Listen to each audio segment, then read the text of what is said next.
And welcome back to everybody here to 757 at 6 here on ESPN Radio 94.1. I'm the coach, Ed Young. I'm not the normal voice. I know that.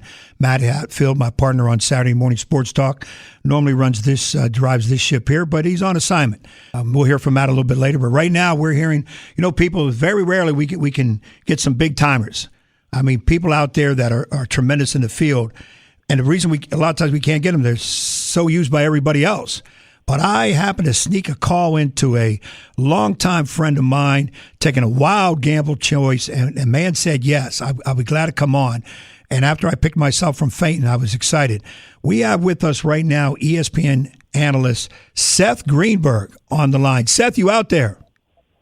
Coach, how you doing, man? Good to hear your voice. Man, Seth, it is great to have you. And again, I really appreciate and thank you for coming on, because I know everybody's pulling at you and wants you to come on, and you're gracious enough to give us a little bit of time. And for our local people here into 757, if you want to hop on here to ask Seth a question, it can be one question per person if you want to, because Seth is busy. I got a couple questions for him, and I'm just going to let him roll with it. 757-687-9494 will get you in here. And, let's not forget now, Seth was a longtime coach, very successful. Seth, I was looking over your background and your record, numerous 20-win seasons, two-time ACC Coach of the Year, nearly 400 wins. And I remember you coming to Nansemond River. You're looking at one of our youngsters, Andre Jones, a few years back. And I said, Seth, the college game is changing. How long do you think you see yourself in? And I remember you looked me in the eye and said, Coach, I got about 3-4 more years at the most.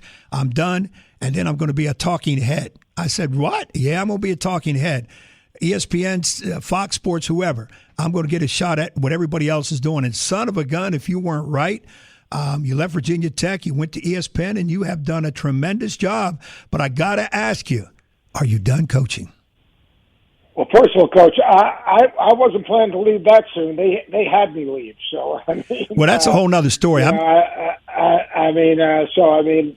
goodness ESPN was very kind to me, giving me this opportunity, giving me this platform. I work with incredible people. Everyone's on the same page. No one has an ego about it. Sure that you miss. Coach, you're 22 wins away from 500, man. Congratulations. That's absolutely incredible. But you miss it every day because you miss having an impact on someone's life. You miss helping build a bridge for someone else to cross. And we used to always talk when we worked 5-star together, Coach. Marv built us all bridges to cross to pursue our love of the game, to impact other people's lives. I got into coaching because I was a camper at 5-star, sitting there and listening to UB Brown, who just mesmerized me and said, you know what, I had no idea about the money or anything else. I said, if I could just impact someone else like he's impacting me, man, that would be pretty cool. And because of 5-star, I got some opportunities, and I was very fortunate because, let's face it, a lot of guys don't get the opportunities I was afforded. So you never say never. I'm going to be 66 in April.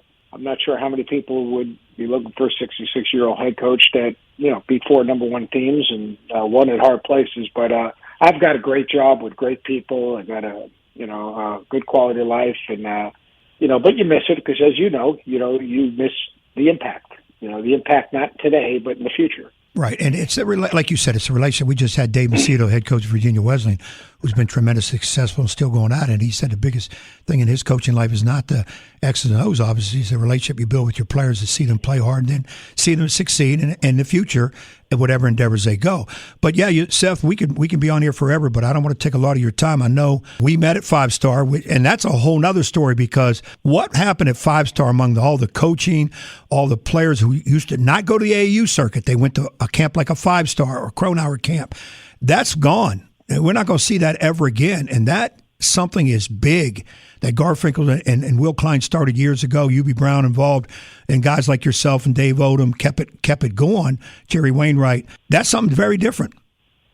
Yeah, it is different. Obviously, look, everything changes. You got to have the agility to change. If you think about the whole idea of 5-star was not just to get the best players, but to coach the best players, to challenge the best players, to set a standard, and that we need more of that. Unfortunately, with everything that's going on in college athletics, whether it's NIL, transfer portal, grassroots basketball, which there are a lot of great grassroots basketball programs. You've got obviously one of the best right there in the 757 with Bill Williams.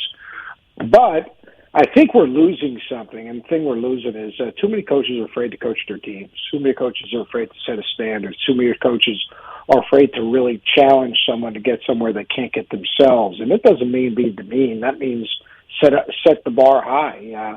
Everyone right now, every young player wants to play in the NBA, and they think it's a rite of passage. It's not a rite of passage. It's done through hard work, commitment, and allowing yourself to be coached. So I would never say never because I don't want to be a hypocrite. You miss it. I mean, I was very fortunate. Boo Williams played for my brother Brad at St. Joe's. I was fortunate to recruit Dorian Finney-Smith to Virginia Tech, and we were going to get Montrezl Harrell, who was actually from Tarboro. But the 757 is a great area for basketball. They love basketball. They produce great players. The players that come out of there are fiercely competitive. So you miss it, but you've got to find a way to help your family, and I've been really fortunate at ESPN. And Seth, right now, looking at the early state of college basketball nationally, what say you in terms of some of the surprise teams? Anything that jumps out at you, and teams to look forward to here coming up as the calendar changes? Yeah, I think like Arizona's been really interesting to watch. Sean Miller left a very good roster, and Tommy Lloyd did a great job with that roster. They play at warp speed. They assist on 65% of their field goals. But people don't even understand what they're doing defensively. They're number one in the country at 2-point field goal percentage defense. I mean, it's really phenomenal. So they've been, I think, a team that you look at and say, wow, they might be better than maybe we thought they would be. With the coaching change and transition that you go through. USC's undefeated right now.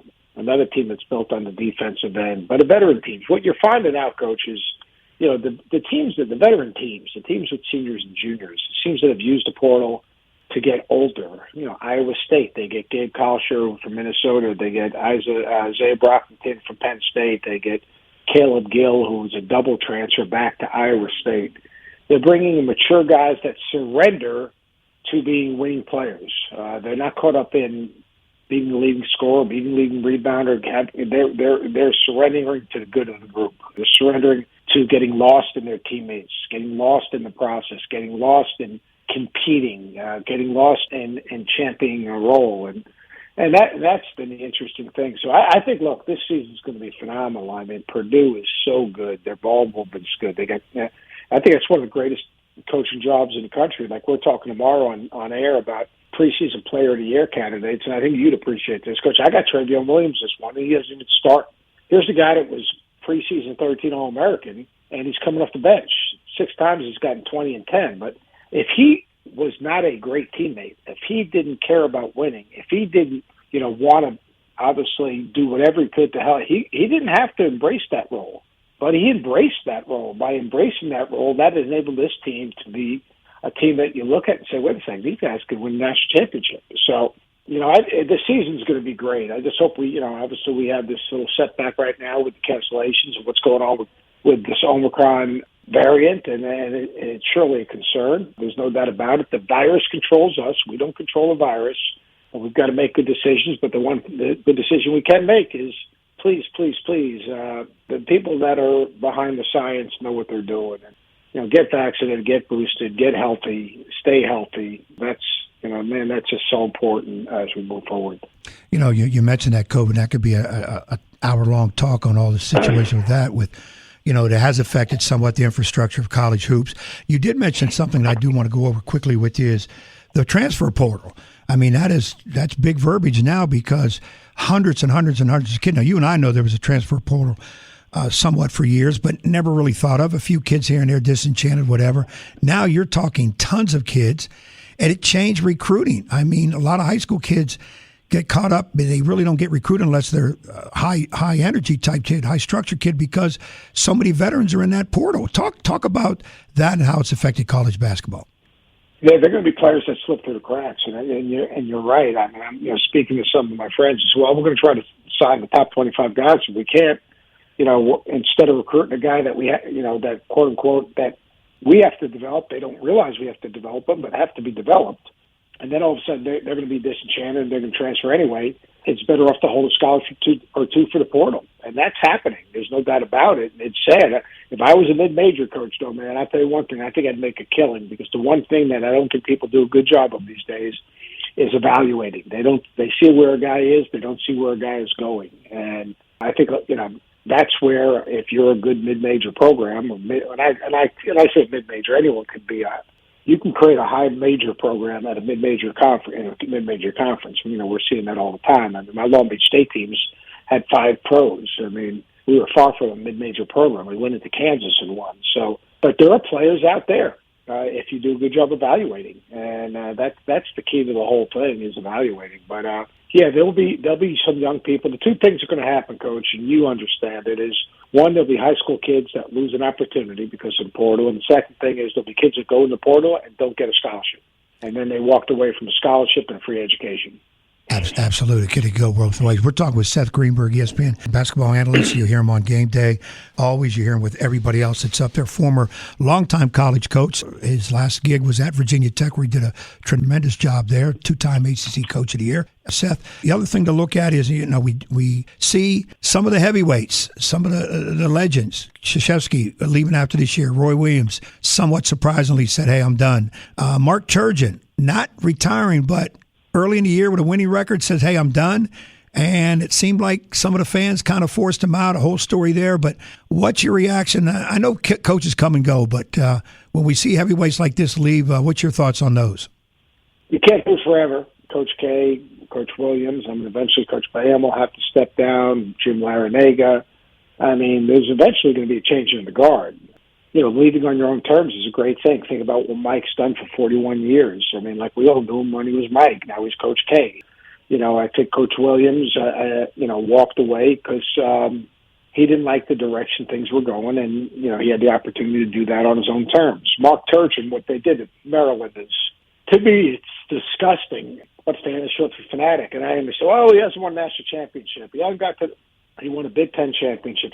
He went from the ACC to the Big Ten, totally different league, totally different type of recruiting. Hurt your geographic footprint in terms of recruiting. Went to a Sweet 16, won a Big Ten conference championship. Would have gone to the NCAA tournament 6 out of 7 years. It wasn't for a COVID delay. Really good coach, good person, graduated everyone, didn't take shortcuts, didn't jeopardize the integrity of the institution. But eventually, people have to understand, and you can think all you want, but mean-spiritedness. When your kids are in the stands, when your kids are in class, when your wife and daughter have to listen to the things that are being said, he made a personal choice, and the personal choice was his health and well-being, his family's health and well-being. It eventually wore him down, I think, and along with the university not being.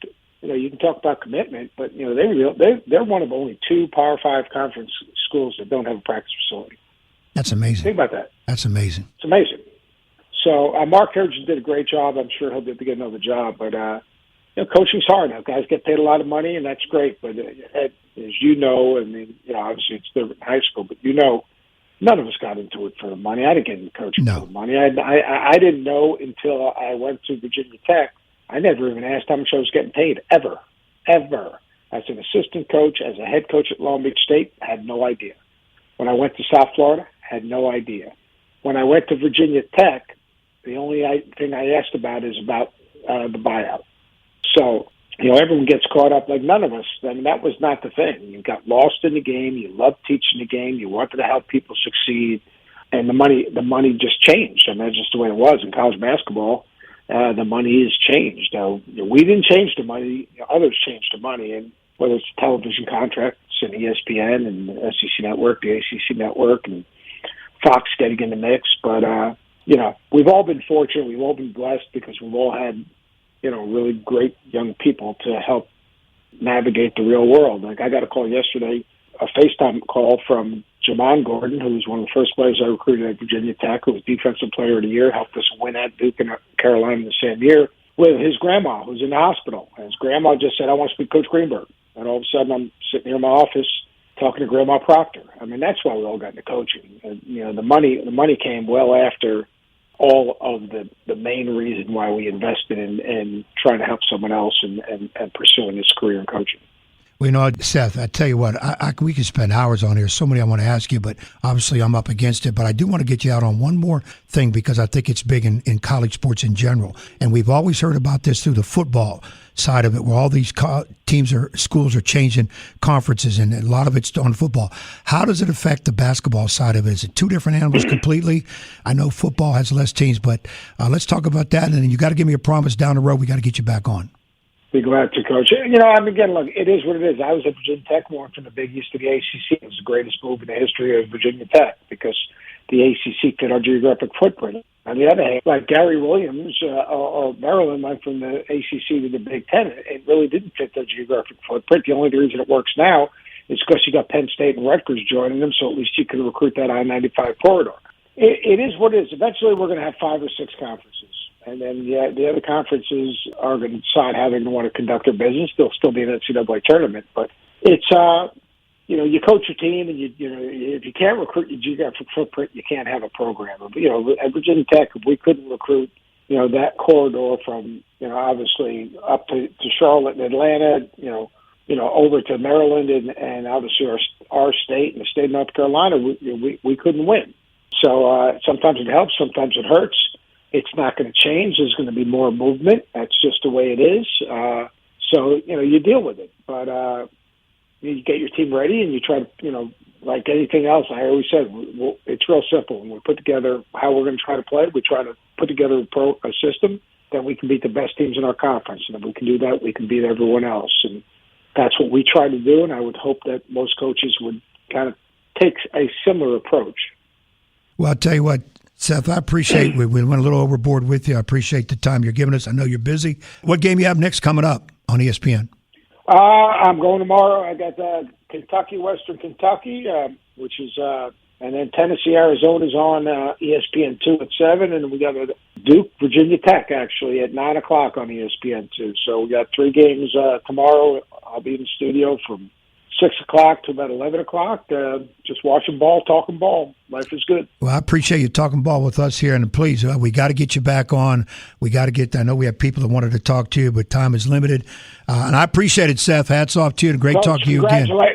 Congratulations. Go get that 500. You know what? I'm going to try. I didn't want to get into it for the numbers' sake, but when you get close and feel it, as long as I feel healthy and I feel like I'm doing an impact for the kids, I'll keep doing it. And when it's time to be done, I got to find me I can't do TV because my mom always said I had a face for radio. I got to find me a gig like you. And a good thing, I said to you earlier, Seth, about coaching, and I was waiting for you to give me one of your great comments. Hey, Ed, I've been coaching. I haven't lost a game in 5-6 years because you've won them all. I haven't lost one in 10 years. 10 years, that's right. See that? I just help all my buddies coach, so that's all good. That's right, and let them take care of the mistakes and deal with all the administrative woes and all that crazy recruiting. So, Seth, wish you and the family happy holidays. Again, appreciate you coming on here on our ESPN Radio. Be safe, Coach. All right, we'll see you now.